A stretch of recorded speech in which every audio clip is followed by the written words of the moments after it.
Hello, Live at Fivers. It's Peter McLaughlin with Blue Sky Hypnosis. Welcome to today's Live at Five, where we're going to be talking about resolving emotional pain in order to lose weight. So before I get into that, I want to just give my standard disclaimer. If you have a significant physical issue, you're going to want to see your doctor. If you have a significant emotional or psychological issue, make sure you see your licensed healthcare professional. So I'm coming at this from the perspective of a hypnotherapist and a life coach. I've been doing this work for 16 years, and everything that I talk about is really based upon primarily my personal experience with working with hundreds, if not thousands of clients over that period of time. And one of the most significant reasons, I guess, that people come to me would be to lose weight. And I feel like in our culture, the big mistake that we make is that we basically have a stool with only two legs, and a stool with only two legs is destined to fall over. And when I talk about two legs and weight loss, I'm talking about calories in and then calories out. So, conventional dieting programs are going to talk about how many calories you can eat, maybe even what kinds of foods you're going to eat, which is fine. And they're going to talk about the calories expended. How much exercise are you doing? And the idea is that if you take in fewer calories than you burn, you're going to lose weight over time, which is absolutely true. But the third leg of the stool that is left out, in my opinion, is the psychological and emotional component of eating. I would say that food is the number one drug that people tend to abuse at some point in their lives. And what I mean by this is that if you're undergoing lots of stress, if you're undergoing lots of anxiety, if you're bored, which is a form of stress, I would say, people can engage in what we call emotional eating. They can engage in stress eating. We even call the kind of food that we're drawn to at those times comfort food, implying that, like a comfortable blanket, when we eat this comfort food, for the time that we're eating it, we feel a little bit better. And I would say that's exactly how people sometimes would abuse alcohol or excessive shopping, purchasing things that maybe they don't really need, or gambling, or illegal or legal drug use. These are all ways, I would say, of comforting ourselves when we are feeling some kind of emotional or psychological pain. And that when we are eating that donut, for the time we're eating the donut, we feel like maybe we're rewarding ourselves, that the sugar, which, according to science is more addictive than cocaine, is allowing us to feel really good for a short period of time. And it's kind of pushing away these unpleasant feelings. And so in order to really get control over losing weight, I say, third leg of the stool, we have to get control over our thoughts and our emotions. One of the things that I would talk about with emotional weight is that concept of a heavy heart versus a light heart. And I would say that often a heavy heart leads to a heavy body. And obviously, when we want to lose weight, for whatever reasons you want to lose weight, whether it's aesthetic, you want to feel good about yourself, whether it's a medical necessity, if a person is obese, for example, and it's threatening other parts of their health, if it's preventing them from engaging in the kind of life that they want to engage in, we really want to be firing on all cylinders. We want everything to be working in our favor. And everything, according to ancient wisdom, and it makes sense to me, everything is ultimately created in your mind. And so if you think about the different ways in which your thoughts, your psychology, and your emotions could contribute to weight gain, you could think about things like cortisol. So cortisol is a hormone that's dumped into your bloodstream when you feel stress. The other one that's dumped into your bloodstream is adrenaline. We all know what that feels like because we feel like our heart starts beating faster, we have energy, and so on. The purpose of the cortisol is to cause your body to hold on to all available fat and not release it. So if you're the kind of person who's been in an extended period of time of depression or an extended period of time of stress, your body is dumping all kinds of both adrenaline and cortisol into your bloodstream. And the cortisol is telling your body, hold on to that fat, don't get rid of it. And one of the things that scientists noticed when they were studying this sort of thing is that people were reporting how they were eating the same amount of food that they ate maybe 5 or 10 years earlier. They were doing the same amount of exercise that they were doing 5 or 10 years earlier, but they were holding on to a certain amount of fat, particularly around the belly. And they determined that it was the role of cortisol that was causing people to hold on to this fat, and that they had to get control over their emotional life in order for that to resolve. The other thing is what I mentioned before, which is things like stress eating, emotional eating. That's going to cause a person to eat more food, more calories than they would otherwise eat. Comfort food. It's going to draw a person to eat the kinds of food that is likely to add more fat than other kinds of food, which we might consider to be more healthy. And another way to think about this is to think about frequency. So everything in the universe operates at a particular frequency, ranging from a very low frequency to a very high frequency. Words have frequencies to them. So vulgar words have a low frequency. When you denigrate yourself, that's oscillating at a low frequency. It causes you to oscillate at a low frequency. Stress, anxiety, guilt, shame, all of these things oscillate or vibrate at a very low frequency. And one of the cool things to understand about frequency is that like attracts like. Something that's oscillating at a low frequency tends to attract other things that are oscillating at that same low frequency. And I say that comfort food, and I have nothing against comfort food, by the way. I'm not saying that anything is either all good or all bad necessarily, unless you want to lose weight. And comfort food tends to be heavy, dense food. That is operating at a low frequency, and it's a match for a person who's in a depressive state, if they're feeling guilt, if they're feeling shame, if they're coming down from feeling anger, if they're trying to self-soothe themselves, that it's an actual match. And that when a person's, say, in love, very high frequency, those people, oftentimes, you don't even feel like eating. Or if you do, you want something light. You want small portions, and you want something that's actually a match for that high frequency, which could be things like fruits and vegetables. Those are oscillating at a very high frequency. So at least for me, when I think about emotional eating as it relates to weight loss, I love to think about frequency. In other words, what do I have to do if I'm in a low state? And I'm being attracted to all these other things at this low state, because that's going to bring me more of these unhealthy, unhelpful feelings. What do I have to do to bring myself up to a higher state? And how does food match those different states? Right? So let's see who is here and what questions people have, because this is the most interesting and exciting part of these Friday Lives, as far as I'm concerned. And I didn't say it at the outset, but please feel free to put comments in the chat bar and to ask questions, and I'll do the best I can to answer your questions and to acknowledge your comments. All right, let's see what we have. There's Marie Hogan. Hello to you, and Estelle and Miriam. Yeah, good to see you, Miriam. I'm going to see you out in Las Vegas, I believe. Mudlenka is here from Prague. Welcome, Mudlenka. Here's Kristen Hubbard says, I get really bored and I still can't stop eating. Okay, so as I mentioned before, boredom is a form of stress. And I have been exactly where you seem to be. Had a job, other people may have heard me say this before, I had a job, really didn't like the job. And was sitting in a cubicle, didn't like sitting in a cubicle, didn't like sitting inside under fluorescent lighting. And I was in a particular phase of that job where nothing was really moving and I had to do something I didn't want to do. And so I found myself kind of unconsciously standing up, walking outside, going across the street to a gas station and buying a Snickers bar, eating the Snickers bar, coming back to my desk. That whole process might have taken 15 minutes. Maybe it took, about 10 to 15 minutes. But at the time, it felt so important to get away from my desk. And when I was eating that Snickers bar, I wasn't thinking about the work that I didn't really want to be doing.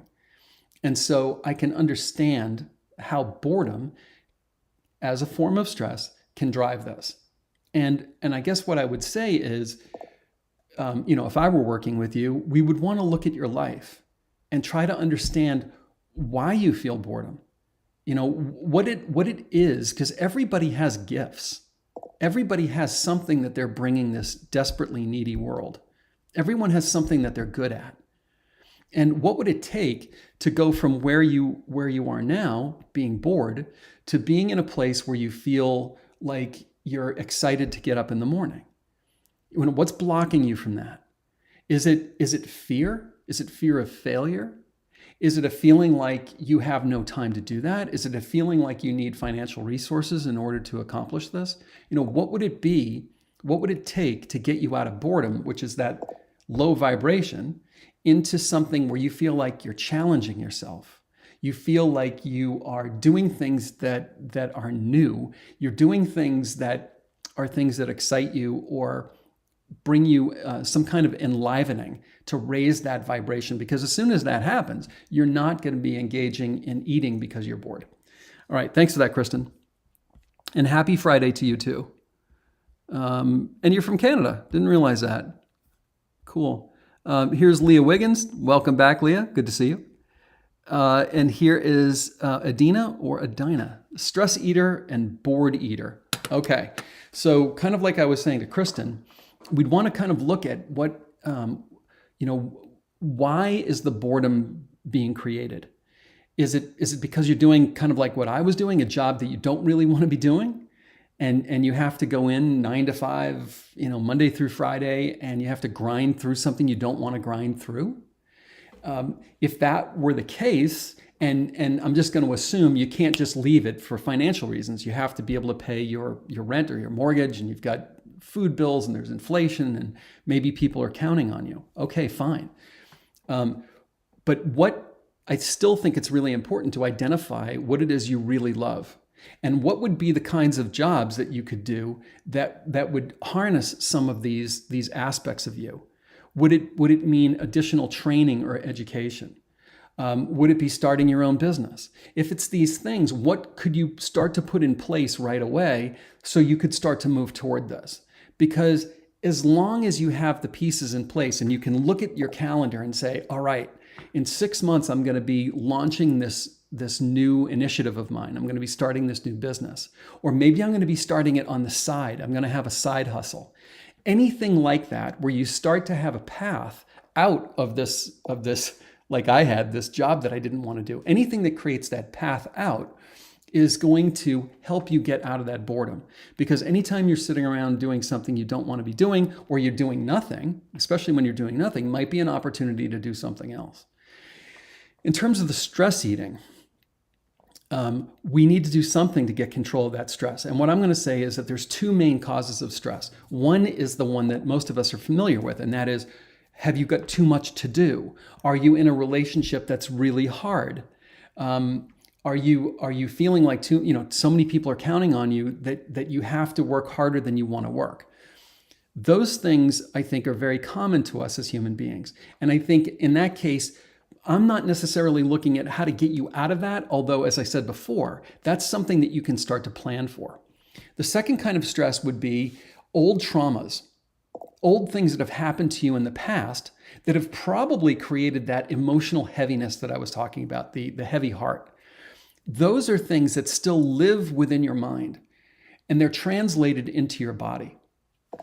Those get triggered from time to time, and you don't know how much of your feeling low or feeling depressed, or when you get angry or when you feel sad, how much of that is actually coming from the past. Those are things that can actually be resolved. So a trauma that occurs at some point in your past becomes almost a life form unto itself. Let's say it lives in your mind and it gets translated into your body, and then it governs your behavior in certain circumstances when you're triggered. Maybe even it governs your behavior underneath the surface. This is something that can be healed. Excuse me. By going back to the origin of the trauma in your mind in hypnosis, understanding what's happening, and then rescuing your younger self. So if you're 40 years old and a trauma happened when you were 14, in your mind, you go back to that 14-year-old and you understand, hey, oh my God, this is where this chronic stress was created for me, or this is where my anger was created. And I can see now in my mind, in this regression, this hypnotic regression, all the things that are happening that set up this dynamic for me. You would then metaphorically take that 14-year-old and bring her to a sacred space that you've already created with the help of me or with one of my audios, and you would give her what she needs. You would help to relieve her of her pain. So if you knew her pain, let's say, was guilt or shame, you would help her to understand, does she really own that guilt or shame, or was it put on her by someone else? If it was put on her by someone else, we give the guilt or shame back to the person who gave it to her. If she took it on for quote unquote legitimate reasons, we have her atone for that guilt or shame. We have her relieve herself through the power of forgiveness. Now, all of this is happening in your subconscious mind. And because you're in hypnosis, you're able to communicate with your subconscious mind in a way that you simply can't when you're in a waking beta state of brain consciousness. By doing this, you are actually reprogramming your deeper mind. So some of that heaviness you've been carrying around will no longer be heavy. The triggers that used to set you off, when the trigger happens, nothing occurs. Because we've unloaded the gun and we've put it on safe. Now you pull the trigger, nothing happens. So I don't know if that description is clear enough. If it's not, please ask some questions in the chat section, because this is kind of the gold standard of the work that I do, helping people reprogram their subconscious mind. Your subconscious mind is where you have 20 to 80,000 thoughts a day. And you're only aware of 3% of those thoughts. The other 97% are just rolling on a loop. And so you don't know in certain circumstances how much of how you're feeling is related to some old trauma that produces certain thoughts like, I'm no good, nobody loves me, I'll never get the things that I want, whatever it is. I am not deserving of this thing that I really want in my life. All of these thoughts are produced by an old trauma, and they roll around inside of your deeper mind and create havoc. So by cleaning them up, it means, as I said, when the trigger's pulled, nothing happens. Or even better, something positive happens. All right, let's see what else we have here. Hope that made sense, Adina or Adina. Hope I pronounced your name right, at least with one of those.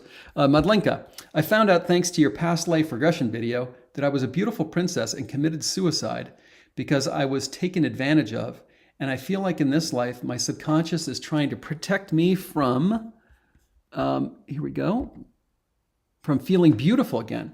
So it sabotages me every time I work out and eat healthy and lose weight, and it just stops me. When I start to feel beautiful, it was so interesting to find out, this is so cool, it's like a serial episodic show or something. Okay. So Madlenka, this makes perfect sense. And it also is a beautiful segue that I probably wouldn't have gotten to if you didn't make this comment, that the role of your subconscious mind is to protect you. And that something, a trauma that happens in a past lifetime, can still be affecting you in your present lifetime. So you said you were taken advantage of. I'm just going to make this up because I don't know if this is the case, but let's say that you were raped in a past lifetime. Well, the subconscious can decide that if you're beautiful, it means it could happen again. It can draw these two pieces together, which you can understand the logic behind that. And to further complicate things, it can take that trauma, that incident, as I said, from a past lifetime, and as you intimated, bring it into your present lifetime. Because the subconscious also has no conception of time. Something that happened 5 years ago is happening now to the subconscious. Something that happened 3 lifetimes ago is happening now to the subconscious. And so the word sabotage feels like part of you is working against you. As you said, you start eating healthy food, you start exercising, and then bang, it's like part of you says, we're not going there. Here's the donut. Here's the alcohol. Here's the overeating. Here's the eating 6 times a day. Here's snacking late at night. Well, it's not actually sabotaging you. It thinks that it's protecting you by, in quotation marks, preventing you from being beautiful, preventing you from being desirable, so this even worse thing won't happen. And what has to occur in this scenario that you've, beautifully laid out is that your subconscious mind has to be updated. It has to understand that that thing that happened in a past lifetime is no longer a clear and present danger. It's no longer a threat. And when the subconscious realizes that that is no longer a threat, it will stand down. And the way that we do this is by taking you in hypnosis into the past lifetime. Step one is we understand what happened. How were you taken advantage of? Step two is to heal that earlier version of you. Because anytime there's a trauma, the brain, or the mind, I should say, fractures. So it's like a little piece of you breaks off. And that little piece of you is named Helena in a past lifetime. And she's, 16 years old, 20 years old, whatever she is. We need to find her. We need to understand what happened to her. And then we need to heal and resolve her pain. And now how we heal and resolve her pain really depends on what happened to her and how she interpreted what happened to her. Once we do that, it's like that little fragment of your mind, Helena, can integrate with who you are now. And then your subconscious mind can stand down and allow you to eat healthy foods and allow you to exercise, allow you to become beautiful in the way you define beauty without feeling like you're in a sailboat dragging an anchor that's been thrown over the side and it's dragging against the bottom of the ocean as you're trying to sail across the sea. Hopefully that makes sense. And thanks for sharing that with us, because it really helps, I think, to illustrate how this can, how something that happens in a past lifetime can follow you along, and how your subconscious mind behaves with respect to its job is to protect you, and it has no concept of time. They say time heals all wounds. No, it doesn't. Not all by itself. Something else has to happen. All right. Let's see here. Michelle Rodriguez says she is a grief eater. Okay, so grief is I don't have to tell you, it's an extremely powerful emotion. When someone that you love dearly, it could even be a beloved pet, when they die, when they pass away, my goodness, it can feel like a spear sticking out of your body. And I have a feeling that maybe even for women, this can sometimes be worse, because women experience things like a miscarriage. Sometimes they experience abortions, or sometimes they experience other things regarding childbirth and pregnancy that men do not experience. And so there's this whole other realm where they can experience grief that men don't necessarily experience. When it comes to a beloved parent dying, or a beloved pet, as I mentioned before, or a partner, or God forbid, a child or something like that, it is devastating, obviously, for male and female alike. And the way you resolve this, or I should say the way that I help people resolve this, is it starts with a recognition of who you are, Michelle. You are not solely defined by your name in this lifetime, your gender, your age, your socioeconomic status, your bank account, and so on. These things largely, like your name and your bank account and so on, and your address, are things that are just kind of made up. You are an eternal spirit. That's who you are. You had a consciousness before you were born into this lifetime, and your consciousness will survive your physical death in this lifetime.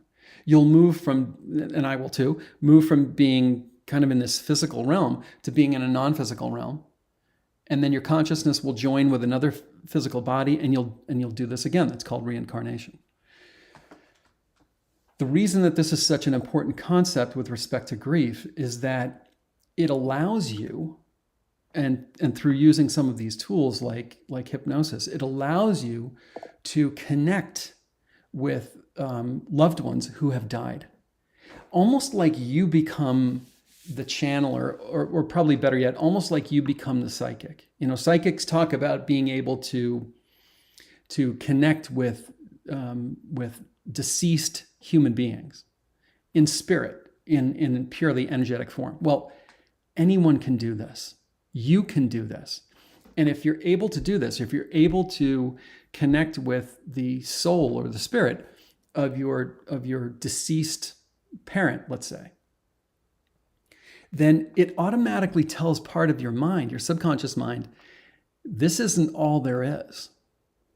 And if you really feel emotionally like you're with that person and you're able to talk to them and they're able to tell you that they're fine, and they're able to tell you how much they love you, and you're able to tell them how much you love them, and if you had any unfinished business with them, you're able to finish that business, and then you're able to meet them again and again and again, and anytime you want. It's kind of like the example that I use. It's like if you have a really bad gash, a really bad cut somewhere.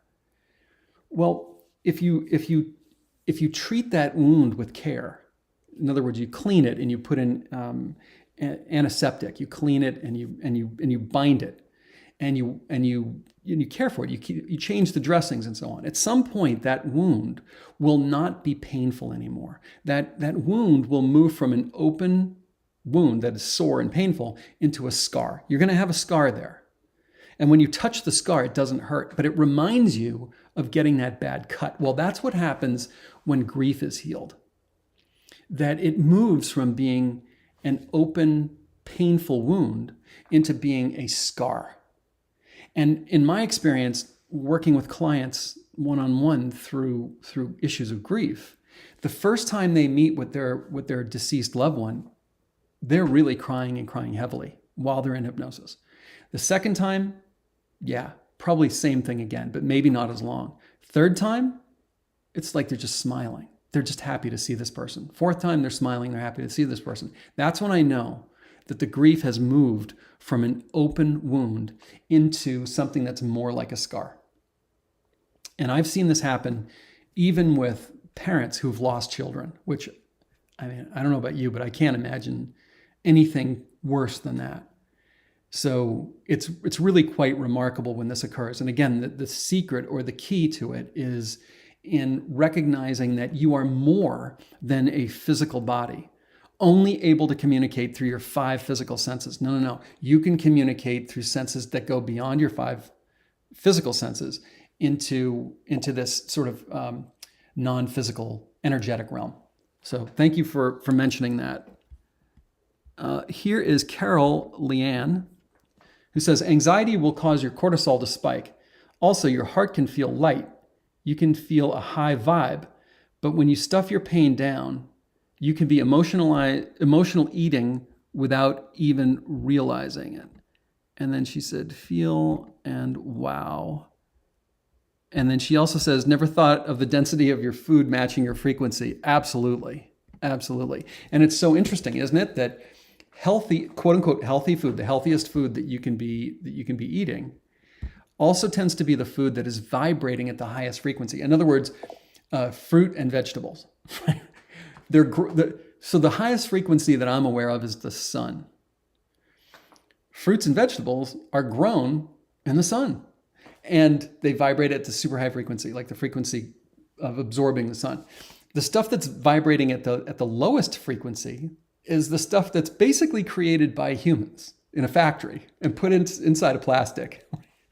They take something that's natural, like fruits and vegetables, and then they mix it with chemicals and they mix it with processed this and that, and then they package it. And now that's vibrating at a low frequency. And yeah, when you're feeling really happy, like when you're in love, you're vibrating at a super high frequency. You don't need to eat that much. You want to drink a lot of water. You want to eat light. You probably are attracted to fruits and vegetables. So yeah, 100%. And then you also said, as I mentioned before, that yes, that your nervous system, when you are in a state of stress, will release adrenaline and cortisol into the bloodstream. Adrenaline prepares you to run or fight by raising your blood pressure, your heart rate, and so on. All your energy goes into your muscles, And it goes from your prefrontal cortex, which is your executive thinking, to the primitive part of your brain that's only concerned with survival. So if you want to solve a problem, you're really screwed if your thinking comes back here. And the cortisol actually tells your body to hold onto all available fat and go out and find more sources of fat. And the reason for this is evolutionary. When our forefathers and foremothers were stressed, it probably meant that they were going to have their food supply cut off or significantly limited, like there was a fire, or the main breadwinner just died, or the village was raided, or there was some other calamity, crops failed. And so it's a way, an evolutionary survival mechanism, that when you're stressed, the body says, oh, our access to food is going to be cut off soon, so we better hold on to all the fat that we can, because we're going to need that fat a couple months down the road when we go through a really rough winter. Well, our experience in the modern world over the last 100 years or so has been we have not lost our access to food, but that mechanism is still playing out. And it's important to recognize this, because here's the thing, all kinds of stuff will stress you. For example, if you are dehydrated, you are by definition in a state of stress. If you're in a state of stress, you're by definition dehydrated. So if the body goes, oh my God, there's not enough water, it's going to put you in a state of stress so that you can go acquire water. But people don't necessarily know that. And some of the emotional eating, according to science, can be people trying to get water because a lot of food that we eat has water content in it. And that if you purposely drink adequate amounts of water, you can lower your stress level down, and you can decrease the need or the feelings of hunger. So it's kind of all connected, if you will. Now, the other thing I want to mention, and I'm sorry to disappoint anybody here, if you're a major caffeine consumer, but caffeine actually creates an artificial stress response. This is why people drink coffee in order to wake up in the morning, because it causes their body, in the presence of the caffeine, to release adrenaline and cortisol into the bloodstream. People feel the effects of the adrenaline, and that's how they feel like they're being awakened. They're working at a boring job they can't stand. Well, every company has free coffee. Why? Because it wakes people up and they work more. But it's also dumping cortisol into your bloodstream. You can't go into a stress response without getting the cortisol. And the cortisol can complicate your desire to lose weight due to the effects of cortisol. So thank you very much for that, Leanne, or Carol. Appreciate that. Let's see here. Here's Kathy Allen. Hi from Las Vegas. Hi to you too. And Miriam is talking about Vegas. There's going to be a hypnosis convention there. And yes, I'm going to be there. I'll be able to see you there. Here and now, 00:01. Hi, Peter. It's been a long time since I've connected. Happy to be here. I really need this tonight. Stephanie from France. Well, I'm glad you're here too, Stephanie. And I love your country. Adina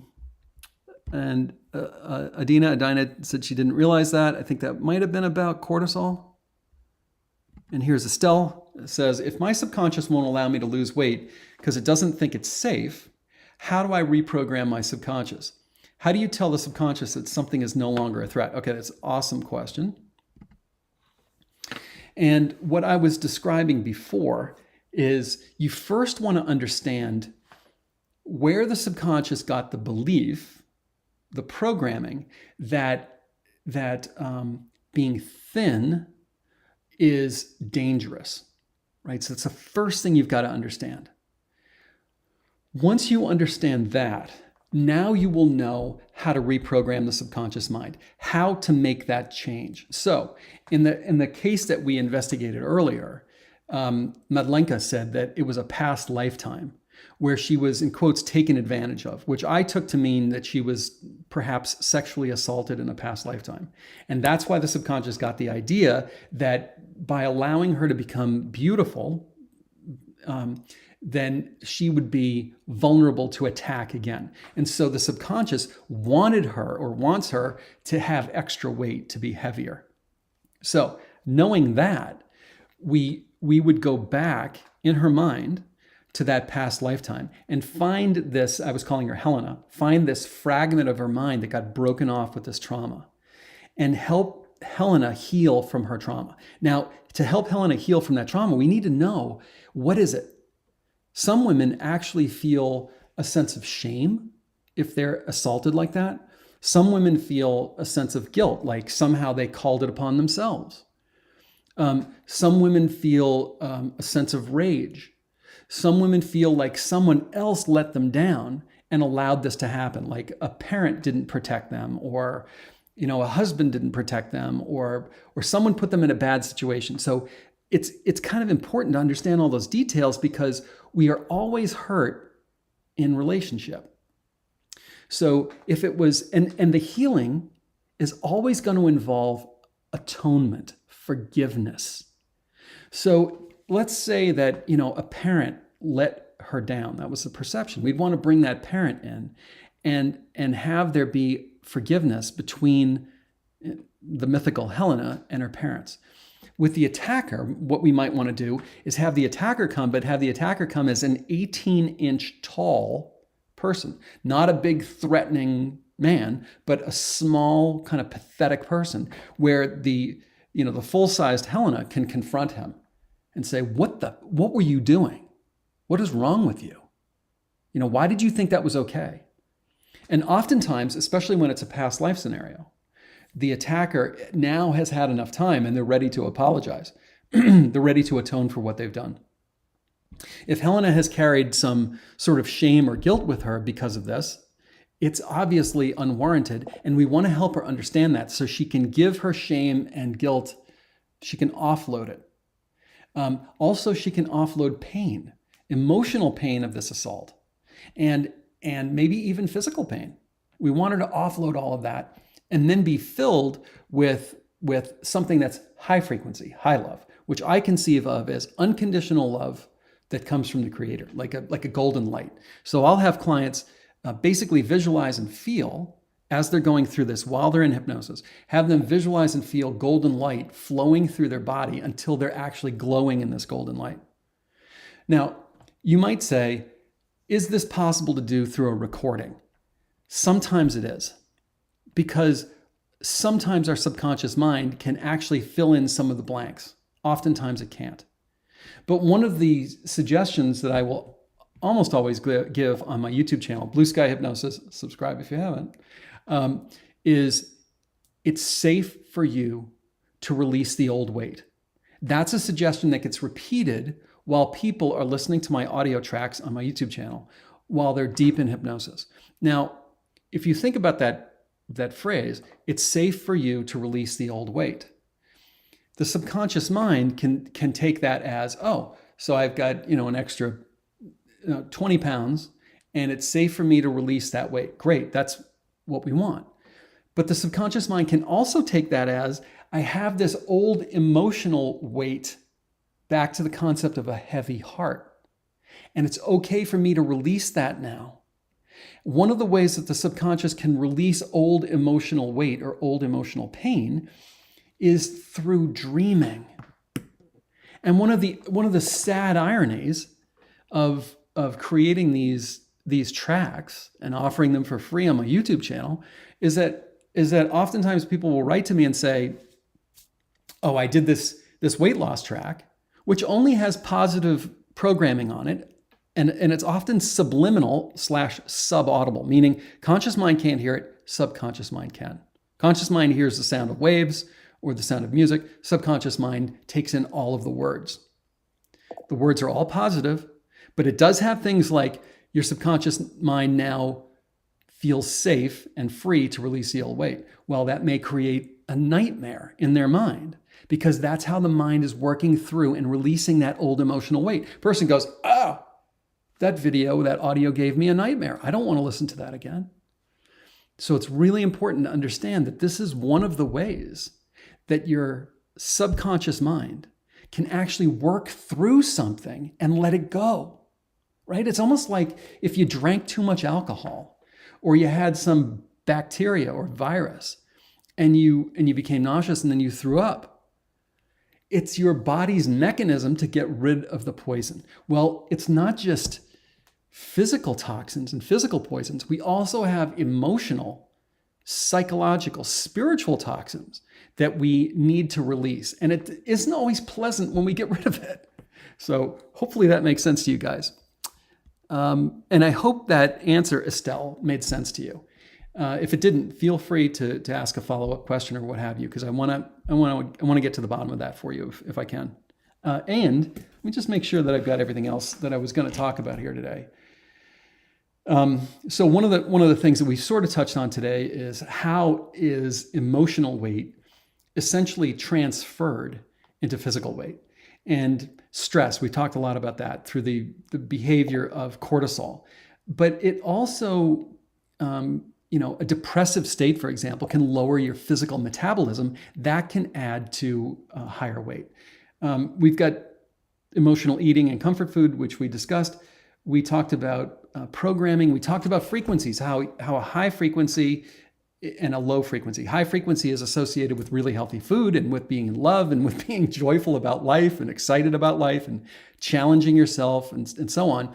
And a low frequency is associated with being depressed, with being sad, which might cause you to stay inside, not go outside. So you're not exercising as much. You're not getting in the sunlight. It might cause you to sleep excessively. And sleeping too much is probably just as bad as not sleeping enough. Both of them could potentially put you into a stressful state, dump more cortisol into your bloodstream. What else do we have here? So we talked a little bit about how you can release emotional and physical weight by healing the old trauma and by raising your frequency up. When people, most people don't like cleaning their house. Right? I don't really like cleaning my house. But one of the techniques that people will use to clean their house is they'll put on really upbeat music that's vibrating at a super high frequency. And then they'll kind of get themselves into this groove where they feel like they have all this energy to just start vacuuming, dusting, cleaning, washing, wiping, blah, blah, blah, blah, blah, because they have artificially, in a sense, through the music, raised up their frequency. So I can't emphasize that one enough. What TV shows are you watching? Is that raising or lowering your frequency? What kind of music are you listening to? What do you do in your free time? What kinds of pictures are hanging on the walls of your house? Are your walls painted a light, bright, happy color? Are they kind of a low vibratory color, like gray or something? Do you have fresh flowers and plants around your house? How often do you get outside? Do you actually ever get in the sun? SAD, seasonal affective disorder, is a thing. People that live in the Pacific Northwest of the United States, will often be known to enter into kind of a depressive state because of all the rain, because of how dark it is. And at certain times of the year, there's not much sun. It gets dark very early.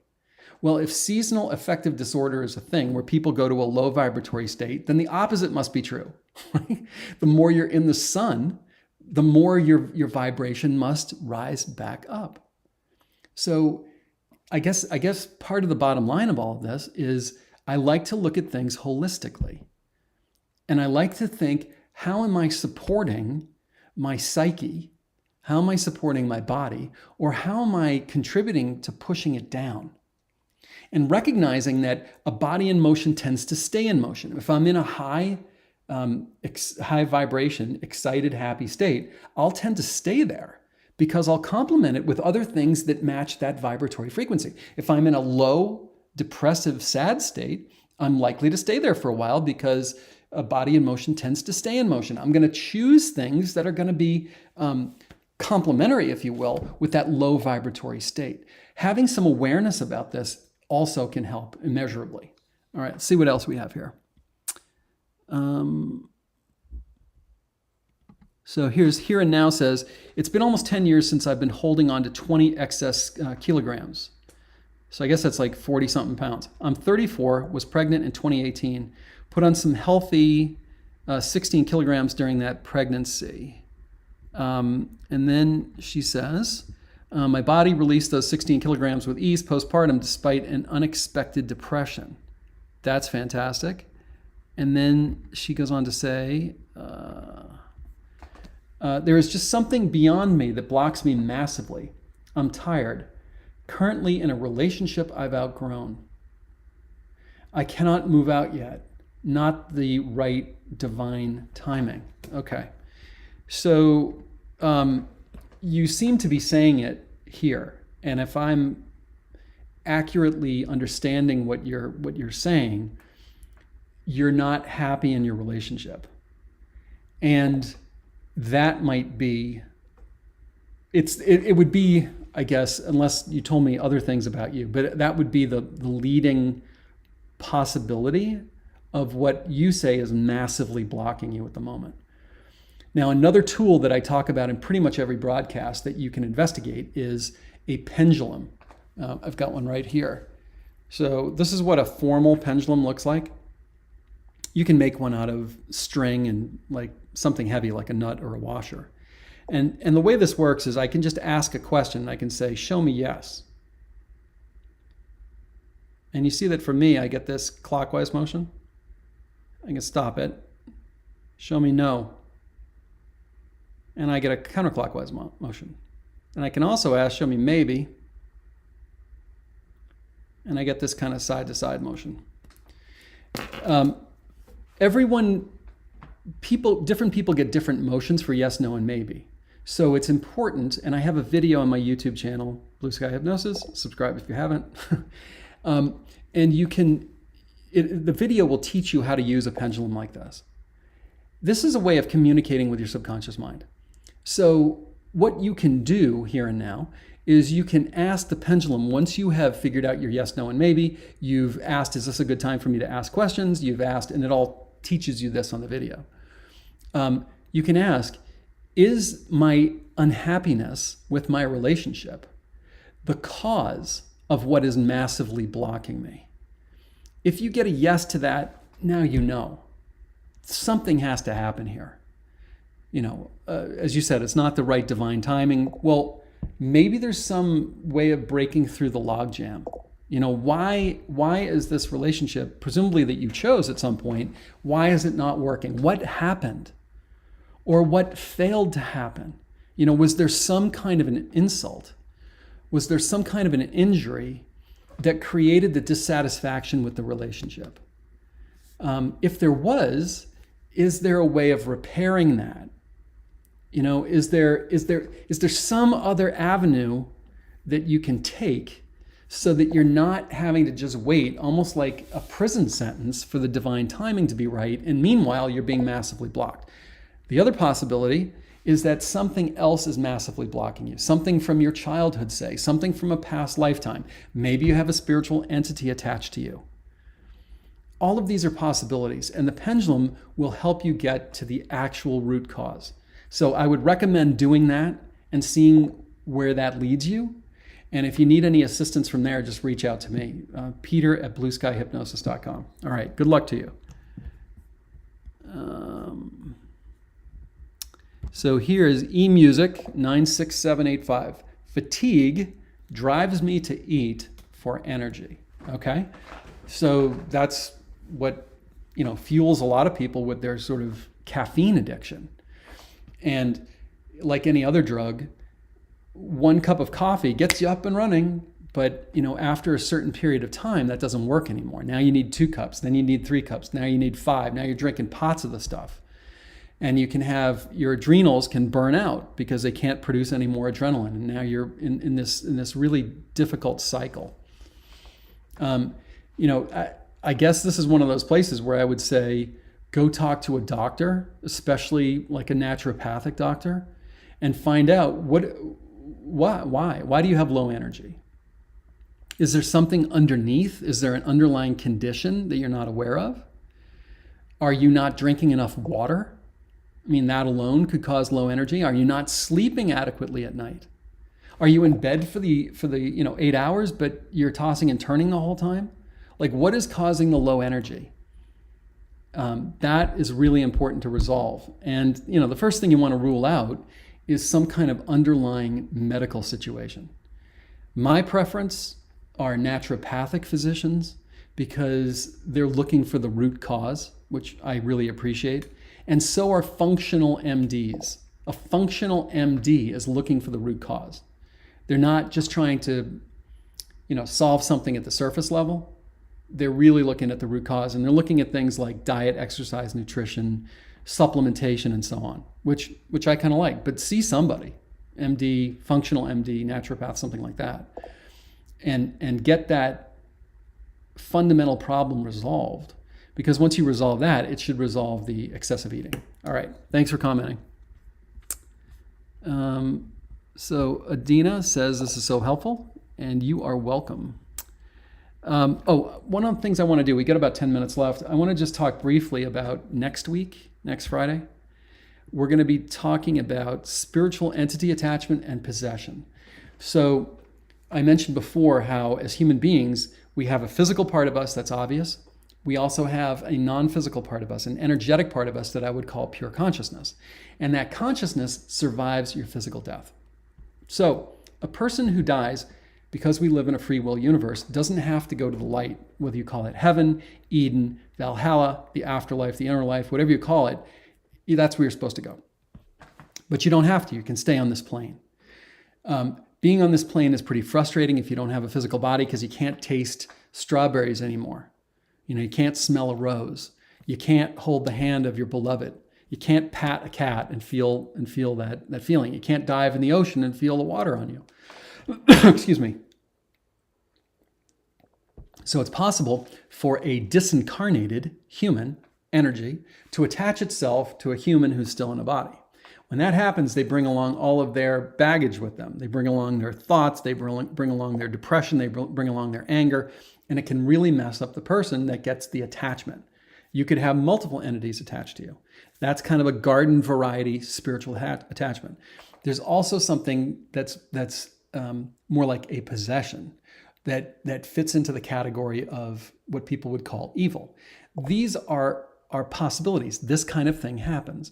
And so we're going to be talking next Friday live at 5 about this phenomenon, how you become vulnerable to this kind of thing, how it can affect you, and what you would need to do in order to cleanse yourself of this, be free of this. So that's going to be next Friday live at 5. I hope you guys will consider joining. Let's see what we have for a couple more questions.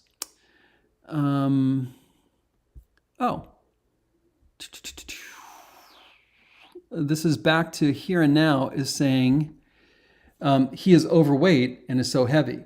Over the years, I've noticed how I've lost that incredible energy I used to have before being with him. Okay.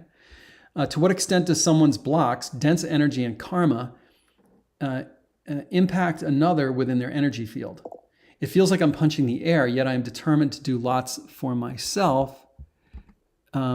This just makes me sad. Okay, so what I'm hearing from you here and now is that your partner, your husband, sounds like maybe the father of your children, he has changed over time. Excuse me, that he has become massively overweight, is what you seem to be saying. And that he has a dense, heavy energy, and you feel his energy bringing you down. And you said, is that possible? Well, yeah, absolutely. We tend to start even looking like our partners over time. We take on some of their beliefs, we take on some of their attitudes. I mean, we are really harmonic entities, harmonic beings. We tend to harmonize with the energy that's around us. That's why it's important to surround yourself with healthy, positive, light, upbeat energy, right? And to be in the sun, to play music that is uplifting. So what I would say is that your partner is massively overweight because he's got some kind of pain that he's carrying. He's depressed.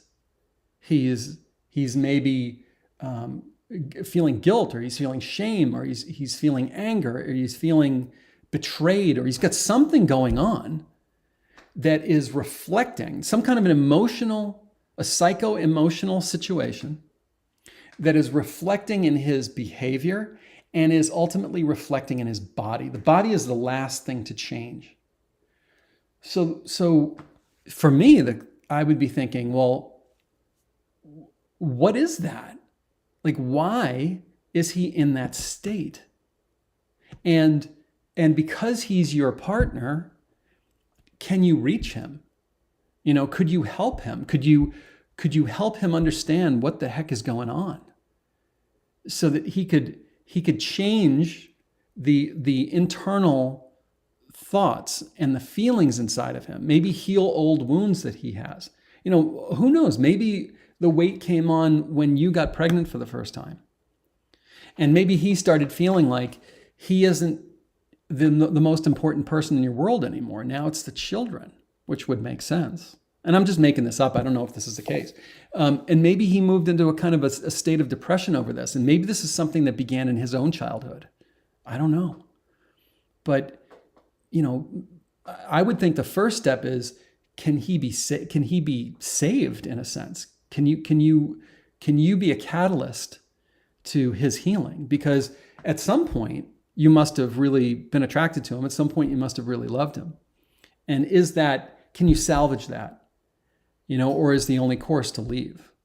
So that's something that I would just throw out there. And maybe with a pendulum, you could maybe get an insight into what's going on with him. Those would be things that I would be thinking about. So thank you for filling us in with that. Let's see. Here's Michelle Rodriguez is talking to Kristen Hubbard. I wish I could sleep nonstop. I'm so tired, I just can't sleep. Okay, so a lack of sleep is closely correlated with significant weight gain. Any problem that you have has to have a root cause. So an inability to sleep probably has something to do with hypervigilance. A fear that you're not going to be able to pay your bills, a fear that your kids are not physically safe or they're not going to get the education that they need, a feeling that your partner is not the right person, or you can't trust the partner, or your partner betrayed you, or something from your childhood is rearing its head, or you're watching too much news and you're worried about what's happening in the world, because you can always find a significant amount of craziness that's going on in the world. Or maybe something dangerous happened to one of your friends. They were diagnosed with cancer, and your subconscious mind is now taking this on as this could happen to you. Find the root cause of this. Watch the pendulum video on my YouTube channel, Blue Sky Hypnosis, and use a pendulum to see if you can figure this out. If you need help, call me. I work with people remotely all over the world, one-on-one. But we need to get to the root cause of why you're not sleeping, because that's going to cause a host of other problems. We are complex systems, software, hardware, and spiritual aspects. And if something goes wrong, just like in a car, one spark plug, a $3.50 part goes bad, it affects the whole $40,000 car. You find and you fix the spark plug, everything's good. And it's the same with us. So I would heavily encourage you to try to get to the root cause of this, to get to the bottom of it. All right, one more question. Here is Miriam. Hello, Miriam. It is a strong pattern. I am very grateful that we never tackled weight loss as the issue, but went to root cause that caused the belief that didn't serve me. Thank you, Peter. Now I am losing weight. Oh, that's awesome, Miriam. Congratulations to you. Congratulations. So Miriam very eloquently explained how we have symptoms. Oh, I've got this extra weight. And we have cause and effect, which leads to those symptoms. And we don't want to obsess on the symptoms. We want to get to the root cause, because once we resolve the root cause, as Miriam said, the weight starts to fall off. And it's not super, super difficult. When we fixate just on the weight with calories in, calories out, calories in, calories out, generally speaking, that doesn't work. And all you have to do is look around our society and compare it to the way it was 50 years ago and see two things. Number one, people are heavier than they've ever been, and we have more diet plans than we've ever had and more diet food. And number two, people are more stressed out now than they were 50 years ago. When I was a kid, it was not uncommon for one parent to be at home. Now you need two parents in the workplace, and that just complicates everything. So yeah, root cause. That's what I always want to be looking for. So thank you, Miriam, for sharing that with us.